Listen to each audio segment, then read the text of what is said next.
Hi, I'm Sarah Wingo, and today I'm going to show you a few ways to perfect your Pure Barre form and to get the most out of your workout. Jacqueline is going to help demonstrate. She's an editor at Health. Ready, Jacqueline? I'm ready. Take your right hand to the bar, heels are together and toes are slightly apart. Bring your outside arm to your hip, and now rise up to your highest tippy toes, and then glue the heels back together. Bend your knees and sink your seat down towards knee level. All right, let's clean up this form. So you want to make sure you have a very heavy tailbone the whole time. You also want to double check and make sure your grip on the bar is really light. You can let go at any time, and you want to relax the shoulders. That looks great. Let's work on hundreds. So you're going to curl back into a ball, chin to chest, and now extend your legs out 45 degrees, zip the legs together, point the toes. Hands are long by your sides and fingers are glued together. So let's fix this form. So you want to make sure the low back presses all the way down. So you don't want to be too high up on the tailbone. You also want to make sure the tips of your shoulder blades are high up off the mat, and try to relax through the upper body. Pull the navel straight down and breathe. That looks great. So let's work push-ups. These are something that you'll see every class that people find very challenging. So come on down with your hands onto the floor. You're gonna have the hands a little wider than the shoulders. We'll do modified, so you'll be on your knees and you'll pull the heels into your seat and bend the elbows. Bend and press. All right, let's clean up this form. So you wanna make sure the ankles are uncrossed and the heels come all the way into your seat. Bend the elbows, bend, and press. Good. Hips are tucked under, abs are in really tight, and your body moves in one long line. Make sure the head stays in line with the spine. One more. That's a perfect push-up. Let's clean up the tricep form. So feet are going to be hip width and parallel. You're going to bend your knees, hinge forward about 45 degrees, slide the elbows in by your sides, kick the arms straight back behind you. So let's clean up this form. This is something we do almost every class, and it can make a big difference with the right form.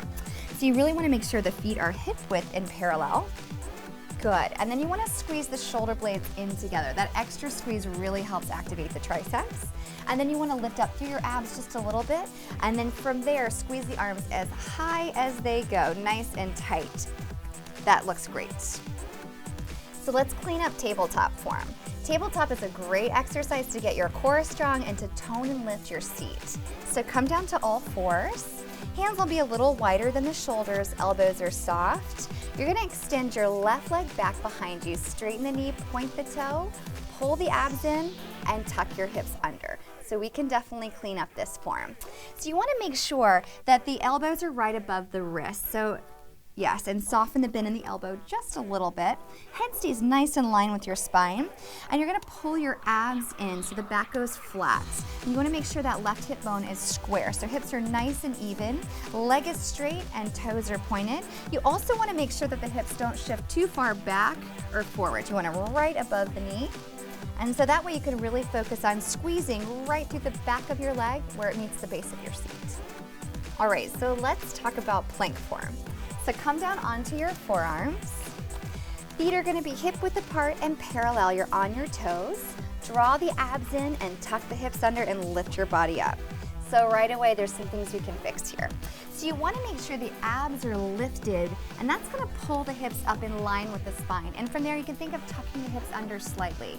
Great job. And your head's in line with your spine. Beautiful. So another thing we see happen here a lot, which Jacqueline isn't doing yet, is when the hips shift back. So see how the tuck is lost, and there's not a lot of work happening in the upper body. So you really want to make sure the shoulders shift right above the hips, and abs are in tight. So this looks great. You want to make sure that you always have that tuck there so you can get your very best ab work. Let's talk about getting your best work and your low ab work. Awesome. So roll back into a ball. And you're gonna let your head rest down. Let your hands press into the mat. Legs are gonna go straight up to the ceiling. Zip them together and point the toes. And just lift the seat off the mat. So low ab curl and curl. So right away you can see there's a lot of rocking here. So you wanna minimize the rocking and send the legs just straight up to the ceiling. So go curl and curl. And now we have a little bit of momentum happening, right? So you want to take the momentum out, so legs will stay straight, toes will stay pointed, and now squeeze your low abs, squeezing that muscle to curl. That's it, good. So it's small and tight. For more fitness tips, check out health.com.